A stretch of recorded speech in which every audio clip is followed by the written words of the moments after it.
Bismillahirrahmanirrahim. Bienvenue mes chers amis, une autre fois, un autre cours.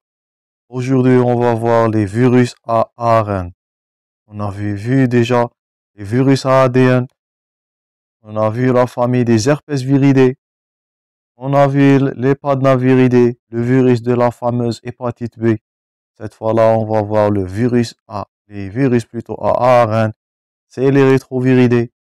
C'est le virus de la VIH, de pandémie mondiale. On va voir les piconaviridés et en dernier, c'est les coronaviridés. Donc, dans cette vidéo-là, on va commencer avec les rétroviridés, la famille des rétroviridés qui contient le virus de sida, le VIH. Commençons par les rétroviridés. Toujours, les liens sont disponibles dans la description et n'oubliez pas d'abonner et de partager la vidéo avec vos camarades. Laissez vos commentaires sur la qualité des vidéos et vos questions. Et on commence. Premièrement, les rétroviridés, c'est l'HIV, c'est le VIH, de déficience immunitaire. Donc, le VIH et le virus de l'immunodéficience humaine appartient à la famille des rétroviridés. Rétroviridés parce qu'ils ont le rétrotranscriptase ou bien le transcriptase inverse. Ça, on l'a déjà vu dans la multiplication virale. Il est caractérisé par, donc c'est un virus à ARN, deux molécules d'ARN bicaténaires. Donc, la présence de deux molécules d'acide ribonucléique ARN, la présence d'une transcriptase inverse. Ça, on a déjà dit, c'est la fameuse transcriptase inverse qui est présente que chez les rétroviridés, c'est les VIH. Son ADN viral peut s'intégrer de manière stable dans l'ADN chromosomique de la cellule, devenant un provirus. Donc, c'est parmi les conséquences d'une infection au VIH, c'est l'intégration de l'ADN. Ça, on a déjà vu dans le cours de la multiplication virale et les conséquences de la multiplication. Maintenant, ces provirus vont se comporter comme un gène de cellule et est transmis aux cellules filles à chaque mitose. Donc, l'ADN viral va s'intégrer avec l'ADN cellulaire et il va être transmis par chaque mitose. Il peut s'exprimer pour donner naissance à de nouvelles particules virales identiques au virus infectant. Donc, le VIH, c'est un virus malin ou bien vicieux. Il a la transcriptase inverse. Il a la caractéristique d'intégration avec l'ADN. Il va former des provirus. Il va donner naissance à des particules virales. Donc, c'est un virus très malin. Ça, c'était comme une introduction au VIH.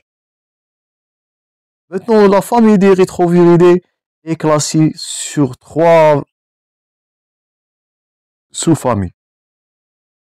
On a la famille des oncovirus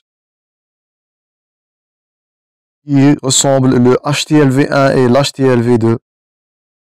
La famille des rétroviridés contient aussi la famille des lentivirus. C'est là où appartient le VIH1 et le VIH2. Donc, il existe deux types de VIH, le VIH1 et le VIH2. Ce qui est répandu dans le monde qui est fréquent, c'est le VIH1. Donc, si on récapitule, le VIH appartient de la famille des rétroviridés, la sous-famille des lentivirus. Il existe deux types, VIH1, VIH2. Le plus répandu dans le monde, c'est le VIH1 et qui cause l'immunodéficience. Ça, c'était comme une petite classification d'origine du VIH. Maintenant, sa structure, c'est simple. C'est un virus enveloppé, ARN double brin. Là, vous voyez, ARN avec une capside hélicoïdale. Ce qui caractérise, c'est l'existence des GP120 et GP41. Ce sont des molécules ou bien des protéines virales. C'est qu'ils vont faire une conformation spatiale avec le CD4 et le LT, les lymphocytes, et qui lui donnent le tropisme ou bien la spécificité vers les cellules immunitaires. Ça, Donc le VIH va attaquer les cellules LT CD4 à cause de ce GP120. Maintenant, d'autres molécules peuvent exister au niveau du corps. C'est le P24 au niveau du capside, le P7 au niveau du nucléocapside et le P17 au niveau de la matrice. Donc, deux types de protéines virales peuvent être détectées. On va voir ça dans le diagnostic. Le GP120 et le GP41 au niveau de l'enveloppe. Et les trois, P24, P7 et P17 au niveau du corps. Chacun témoigne d'un état ou bien d'un stade de l'infection, soit qui est en enveloppe ou bien au niveau du corps. Donc, vous voyez, la structure est simple du VIH. Gardez en tête que le GP120 va s'intégrer avec le CD4 du cellule LT. Et on va voir ça dans les diagnostics.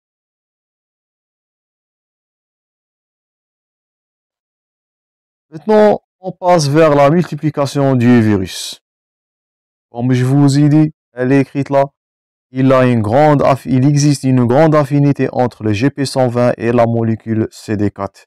Donc, les cellules cibles sont toutes les cellules qui expriment la molécule CD4. C'est les lymphocytes T. C'est les cellules présentatrices d'antigènes, les monocytes, les cellules dendritiques, les macrophages, les cellules microgliales. C'est pas juste les lymphocytes T. Et les cellules jouent un rôle de réservoir et de vecteur du virus. Donc, toutes mes molécules exprimant le CD4, elle est la cible de l'antivirus du VIH, où il va se multiplier à cause de protéines membranaires ou bien dans l'enveloppe qui est la GP120. J'espère que c'est noté. Outre la molécule de CD4, le virus a besoin de récepteurs pour entrer dans la cible. Donc, quel est ce récepteur? C'est le CCR5 qui est retrouvé au niveau des macrophages, monocytes, cellules de Langerhans et les cellules dendritiques, et ou bien la molécule CXCR4 au niveau des lymphocytes. Donc, pour que ce virus attache, il a besoin de la molécule CD4 et pour entrer au niveau de la cellule, il a besoin soit du CCR5 ou bien le CXCR4. Ces deux molécules, on va les voir dans les traitements antiviraux. Donc ces molécules-là sont la cible des antivirus. Gardez ces deux mots-clés en tête, le CCR5 et le CXCR4. On va voir ces termes-là ou bien ces composantes-là ou bien ces récepteurs-là dans les traitements antiviraux. Ce sont les cibles des antivirales. Là, on va détailler dans le prochain cours, Inch'Allah. Ça, c'est un petit schéma récapitulatif sur la multiplication virale. Ça nous fait rappel au cours de la multiplication virale. Ça, c'est de l'attachement. Ça, c'est de la fusion de deux membranes. Donc, il va entrer par fusion. Là, c'est la décapsidation. Il va s'intégrer avec de l'ADN de la cellule. Après ça, une formation des protéines virales et le cycle va se continuer et ainsi de suite. Donc, la multiplication virale du VIH, elle est le plus simple possible. Donc, rien n'est ambigu dans ce VIH. Maintenant, l'aspect clinique. Ça, vous devez reconnaître autant que médecin généraliste que le VIH s'évolue en 4 stades cliniques.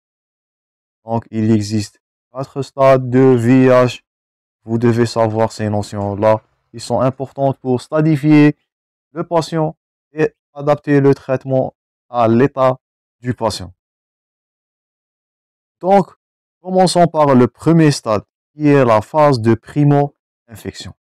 C'est le moment où le patient ou bien la personne a attrapé du VIH. Donc, elle commence par un syndrome d'allure grippale, fièvre, asthénie, courbature, sueur, arthralgie et dans certains cas des pharyngites. Donc, c'est un syndrome pseudo-grippal. Donc, dans la phase de primo-infection, on note l'allure une grippe, un syndrome pseudo-grippal, c'est fièvre, asthénie, des courbatures, etc. Rien n'est particulier là. Donc, ça sur le plan clinique, sur le plan biologique, on va détecter une antigénémie de P24, une charge virale, CV veut être la charge virale. Charge virale, elle est très importante dans la primo-infection. Mais cette phase est asymptomatique. Le patient ne va même pas savoir qu'il a de VIH. C'est une phase d'infection chronique. Elle est cliniquement latente, mais biologiquement active. Donc, ça, ce qu'on est en train de dire, c'est l'antigénémie P24 et la charge virale qui est très augmentée, mais aucun symptôme n'a apparu chez le patient. Donc, c'est la phase asymptomatique, c'est le stade 1, c'est la phase de primo-infection, tout ce qui est en gras, c'est à retenir. Maintenant, des anticorps anti-VIH sont généralement retrouvés 2 à 13 semaines après la primo-infection. C'est la réponse immunitaire, c'est normal. Mais cette phase, gardez ça en tête, la phase de primo-infection qui est latente peut durer de 1 jusqu'à 12 ans. Donc, ce qui caractérise le VIH, c'est la longueur de la primo-infection. Un patient peut être porteur de la maladie, il va la transmettre sans savoir son état d'immunodéficience. Donc, cette phase de latence, elle peut durer jusqu'à 12 ans. Notez ça bien.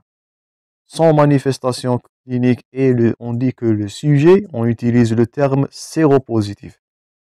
Donc, il est asymptomatique, mais on dit qu'il est séropositif. Il n'existe pas de manifestation clinique, mais la sérologie va devenir positive. Il est séropositif, il est porteur du VIH. Ça, c'est le premier stade, c'est la phase de primo-infection, c'est la phase latente, la phase silencieuse, la phase qui est biologiquement active. Elle peut durer même jusqu'à 12 ans. Aucun signe va apparaître. Maintenant, le stade 2. Donc, après la phase de latence, on va voir des manifestations, mais mineures. Quelles sont ces manifestations mineures? Premièrement, une perte de poids qui est modérée et inexpliquée. Mais c'est moins de 10% du poids corporel. Si ça dépasse 10%, on va craindre d'un syndrome néoplasique. On va craindre de tumeur. Mais cette fois-là, la perte du poids, elle est inférieure à 10% du poids corporel et elle est inexpliquée. Ça, c'est la première manifestation mineure. Deuxièmement, on va noter chez le patient des infections respiratoires récurrentes. Donc, il va avoir des infections répétitives respiratoires. Il va avoir des sinusites, des amygdalites, des otites moyennes et pharyngites. Donc, à ce stade, il va perdre du poids. Il va faire des infections respiratoires à récurrence. Il peut même avoir du zona. On a déjà vu ça dans le cours de l'herpès. Donc, la zona, c'est la récurrence ou bien la recrudescence de la varicelle. Donc, c'est un métamère douloureux avec des éruptions qui sont costales ou bien au niveau frontal du visage qui témoignent d'une immunodépression. Donc, il va voir même aussi ce qu'on peut nommer les infections opportunistes ou bien c'est les infections fongiques de l'ongle. Il va voir des champignons partout. Donc, l'immunocompétent n'a pas de champignons, mais l'apparition de ces champignons ou bien des infections fongiques plus le zona avec une fragilité contre les infections virales, ça nous fait craindre du VIH au stade mineur. C'est le stade 2. Donc, ça, c'est brièvement le stade 2. C'est le début de la manifestation clinique. Maintenant, troisièmement, le stade 3. Ça, là où les manifestations sont frustes. On va avoir une perte de poids qui est sévère. Cela, c'est supérieur à 10% du poids corporel. Ça, c'est premièrement. Deuxièmement, des diarrhées chroniques, inexpliquées depuis plus d'un mois. C'est pas des diarrhées aiguës. Ce sont des diarrhées chroniques. Pourquoi? Le patient, il est immunodéprimé. Il est vulnérable aux infections virales au niveau du tube digestif, ce qui va donner des diarrhées chroniques qui dépassent le délai d'un mois. Troisièmement, une fièvre persistante, inexpliquée, depuis plus d'un mois. On parle de fièvre si elle est supérieure à 37,6 degrés, elle est intermittente ou constante. Aussi, on peut avoir des candidoses buccales. Candidoses, ce sont des champignons. On va voir la muqueuse buccale blanchâtre, aspect blanc. Ça, c'est du candidose buccale, ce qui témoigne au stade 3 de l'infection au tuberculose, plutôt au VIH. On peut noter aussi, ça c'est important, toujours, ou bien le plus probablement, ou bien le plus fort possible, on a l'association du VIH avec la tuberculose. Donc, la tuberculose et le VIH, c'est une association qu'on la voit fréquemment au niveau des services de infectiologie. La tuberculose, c'est parmi les premières manifestations, ou bien les premières infections bactériennes qui touchent l'immunodéprimé au VIH. Donc, l'association VIH et tuberculose, gardez ça en tête, est une association très fréquente en état ou bien chez les patients PVIH ou bien personnes vivant avec le VIH.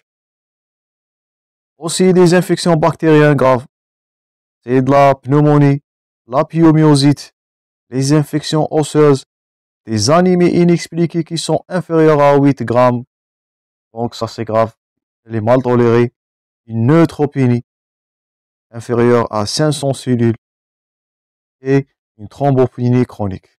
Donc au stade 3, vous voyez que les manifestations cliniques ont évolué d'une façon remarquable ou bien notable. Ça, c'était brièvement le stade 3. J'espère que c'est clair. Maintenant, au stade 4, on l'appelle aussi le stade SIDA. C'est où le patient est déclaré comme sidéen. Donc, on va voir un syndrome cachectique, pneumonie à pneumocystis carinii, c'est une parasitose témoignant d'une faiblesse ou bien d'une immunodépression sévère. Les pneumonies récurrentes, cette fois-là, sont sévères. Les infections chroniques par l'herpès simplex, candidose œsophagienne, tuberculose extrapulmonaire, le sarcome de Kaposi, infection à cytomégalovirus, ce sont des rétinites, la toxoplasmose cérébrale. Donc, on va voir la réactivation ou bien la réinfection de tous les agents pathogènes qui ont le caractère de latence ou bien de récidive. Parmi les infections à craindre, c'est l'encéphalite à VIH, le cryptococcus, la leucoencéphalopathie multifocale progressive, la cryptosporidiose. C'est une parasitose, elle appartient au coccides, elle donne des diarrhées chroniques, l'isosporose. D'abord, un patient avec isosporabilis, c'est fortement possible d'inciter. Les mycoses, salmonellose, les lymphomes, le cancer et la liste s'allonge. Donc, vous voyez que au stade 4, le patient il est vulnérable à une liste très longue de pathologies ou bien d'infections opportunistes à cause de sa immunodépression. Donc, ça, c'est l'état du sida. Le patient, il est déclaré à sida. La prise en charge, elle doit mettre le plus rapidement possible. Ça, c'était les 4 stades du VIH. Vous ne devez pas mémoriser tous les critères, mais vous devez distinguer entre les stades. Premièrement, c'est la primo-infection, c'est la latence. Deuxièmement, les manifestations mineures. Troisièmement, c'est ce tableau-là. Et quatrièmement, c'est le stade de SIDA. c'est où le patient il est immunodéprimé totalement. Il est très vulnérable à n'importe quelle infection. N'importe quel agent pathogène peut causer le décès à ce cas-là. Ça, c'était les 4 stades du VIH. J'espère que c'est clair. Non, on doit parler dans l'épidémiologie. Le VIH, il demeure un problème de santé publique de portée mondiale. Il a entraîné jusqu'ici près de 33 millions de décès. Donc, c'est un tueur majeur. Le VIH1, il a une répartition mondiale, alors que le VIH2 a une répartition géographique très particulière. Donc, comme je vous ai dit, le VIH1, c'est le plus répandu dans le monde, car il reste localisé principalement dans les pays d'Afrique et de l'Ouest. Donc, ce qui est répandu le plus souvent dans le monde, c'est le VIH1. Le VIH2 est rencontré chez les pays d'Afrique et de l'Ouest. Troisième point, l'infection par le VIH a pris l'ampleur d'une pandémie mondiale. Donc, l'infection au VIH est une pandémie. Pandémie, donc, elle est là, elle est restante. Quatrièmement, bien que les cas d'infection par le VIH2 soient signalés dans plusieurs autres pays d'Afrique, l'infection par le VIH2 est moins importante que l'infection par le virus VIH1. Donc, vous voyez la dissémination, la gravité, les taux élevés de mortalité du VIH et bien la dispersion géographique, surtout le VIH1 qui est de répartition mondiale.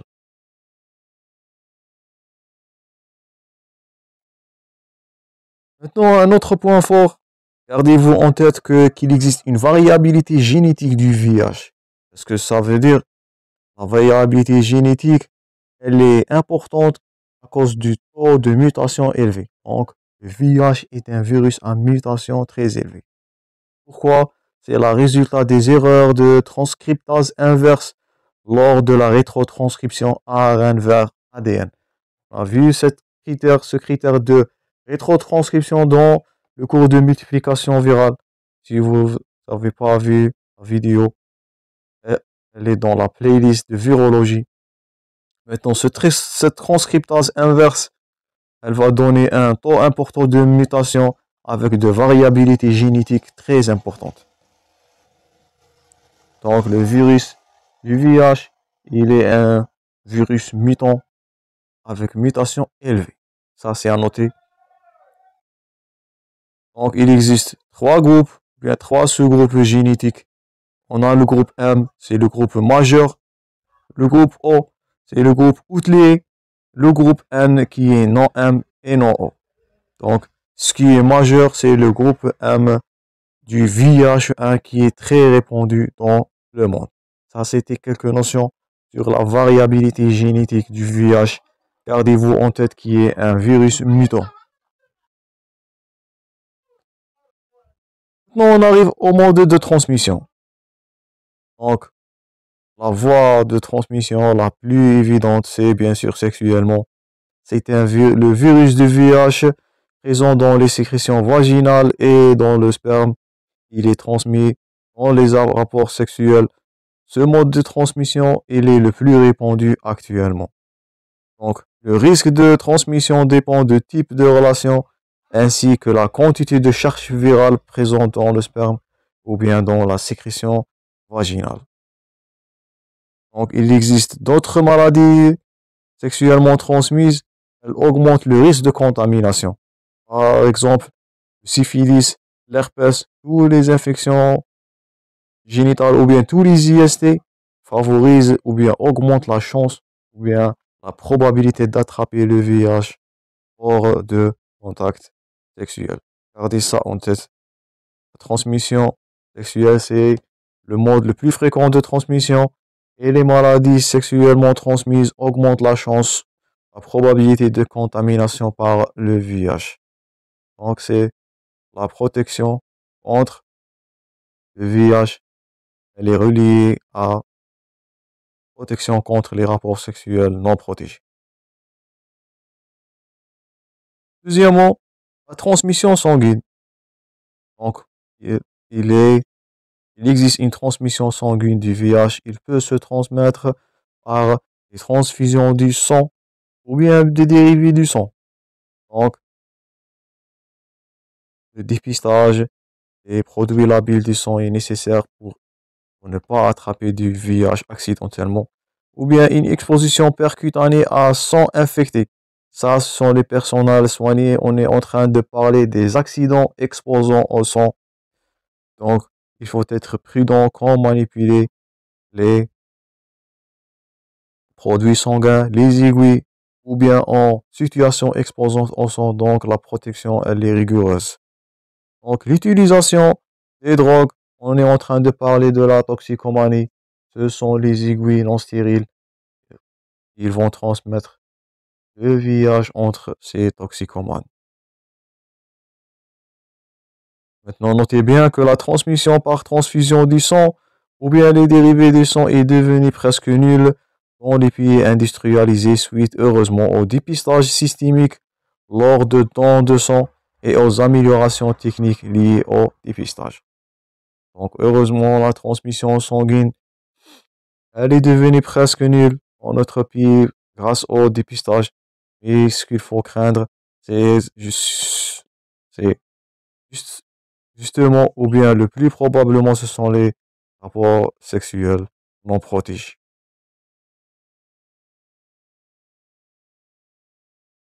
Aussi, il existe la transmission mère-enfant.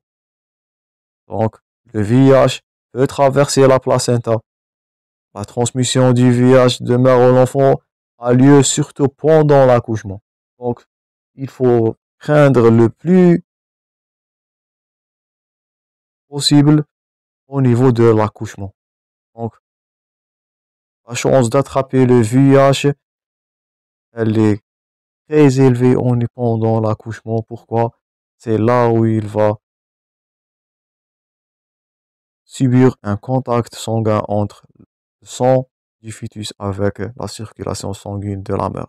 Donc, en cas de traitement antiviral, ça on va voir, il faut augmenter la charge ou bien la dose du traitement antiviral, surtout aux dernières semaines ou bien au moment de l'accouchement pour éviter le passage de ce virus au fœtus. Il peut également survenir en fin de grossesse et lors de l'allaitement. Donc l'allaitement aussi peut contaminer le fœtus, bien le nouveau-né.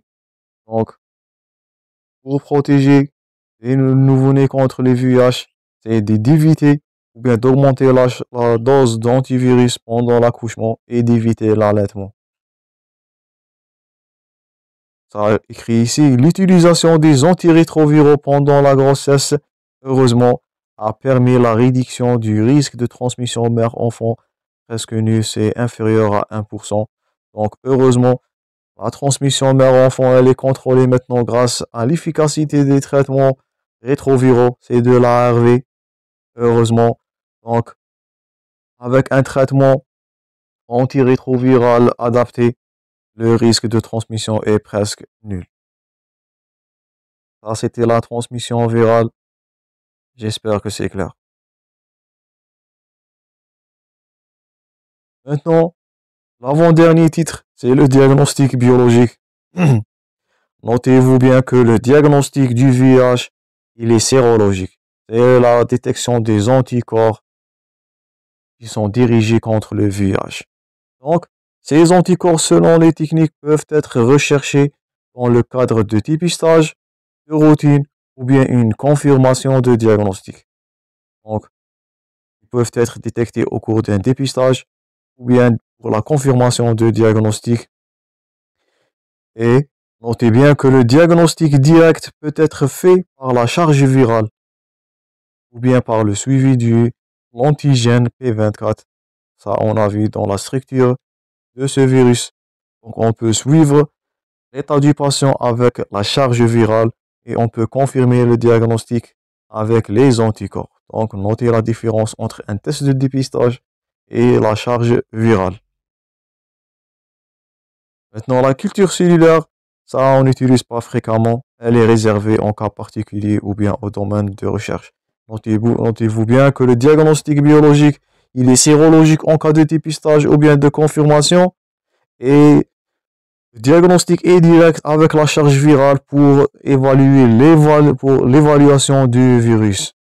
Donc, il existe deux types. C'est ces anticorps, la sérologie pour dépistage, je répète, et diagnostic de confirmation. Et la charge virale pour le suivi d'état de patient. Parmi les techniques de dépistage, la plus utilisée, c'est de l'ELISA. C'est le Enzyme Linked Assay Survey Reaction. Ça, on va détailler dans le cours du diagnostic viral, ou bien le diagnostic des virus. Donc, elle est spécifique, elle est sensible à 99%. Donc, le test de dépistage le plus utilisé, c'est de l'ELISA. Gardez ça en tête. Et elle peut donner de faux positifs. C'est pour cela qu'on doit refaire le test après 15 jours. Donc, l'ELISA ou bien le test immuno-enzymatique sont très utilisés en première intention. Donc, les trousses actuelles sont très sensibles avec une bonne spécificité. Elle permet de détection du corps anti-VH1 ou bien anti-VH2, les deux, les IgM et les IgG. Donc, des tests sont combinés permettant la détection simultanée des anticorps anti-VIH et le gène P24 sont également utilisés. Ça, c'est concernant les tests de dépistage, c'est de l'ELISA. On peut utiliser même l'antigénicité P24. Elle est utilisée fréquemment dans la pratique médicale. Il existe d'autres tests de dépistage. C'est le test rapide. Ça, on l'utilise en cas d'urgence. Donc, ces tests ne nécessitent aucun équipement. Au contraire de l'ELISA qui nécessite un équipement et un matériel, là, les tests rapides sont anonymes, ils sont gratuits, donc ils sont réservés en cas d'urgence. Donc, certains ne sont pas adaptés aux grandes séries. Ils sont très utiles, comme je vous ai dit, à la situation d'urgence. C'est un test d'agglutination de particules qui est rapide. Donc, ça, c'est le test rapide. Un trait là veut dire que le test est négatif. Deux traits veut dire que c'est positif. Mais il reste un test de dépistage dans les cas d'urgence. Il n'est pas utilisé comme un diagnostic de certitude. Notez ça bien. Ne confondre pas un examen de dépistage avec un diagnostic de certitude. La technique de confirmation reste la meilleure, c'est le Western blot. Notez ça bien. Le diagnostic ou bien la technique de dépistage des virus, du VIH, c'est de l'ELISA et le test rapide. Mais la technique de confirmation, c'est le Western blot. Ça, il ne faut pas faire des bêtises là. Le test de confirmation, le test de certitude, c'est de l'immunoblot, c'est le Western blot. Maintenant, on arrive à la dernière plaque. C'est la prise en charge des patients HIV positifs. Comment prendre en charge ces patients-là? Donc, le traitement de l'infection repose principalement sur les médicaments antirétroviraux, c'est l'ARV, et le traitement curatif et préventif des infections opportunistes. Donc, on va lutter sur deux terrains. Les traitements antirétroviraux pour diminuer la charge virale le plus possible et le traitement curatif des infections opportunistes. Pourquoi? Parce que ce patient-là, il est immunodéprimé, il ne peut pas se défendre contre ces candidoses, ces parasitoses, ces virus-là. Donc, on doit adapter le traitement sur deux fronts. Premièrement, c'est de l'ARV. Deuxièmement, c'est le traitement contre les infections opportunistes. Donc, le but ou bien les objectifs des traitements antirétroviraux, c'est pour allonger la vie du patient le plus maximum et en assurant une qualité de vie et la meilleure possible, c'est-à-dire le bénéfice individuel. Et deuxièmement, un bénéfice collectif, c'est de réduire la transmission du VIH parce que à chaque fois qu'on diminue le taux de charge virale, on est en train de diminuer de chances ou bien de la probabilité de la transmission de cette maladie qui est déjà une pandémie mondiale et un problème de santé publique. Ça, c'était le VIH. C'était un cours facile. C'est un cours simple. C'était un problème de santé publique. Donc, en tant que médecin généraliste, vous devez reconnaître les stades du VIH, les modalités de dépistage, les diagnostics de certitude et la prise en charge. Ça, c'était indiqué dans cette vidéo-là. J'espère que la vidéo était bénéfique. N'oubliez pas d'abonner et de laisser vos commentaires pour recevoir les prochaines vidéos, Inch'Allah. Merci pour votre attention. Je vous rencontrerai prochainement et bon courage.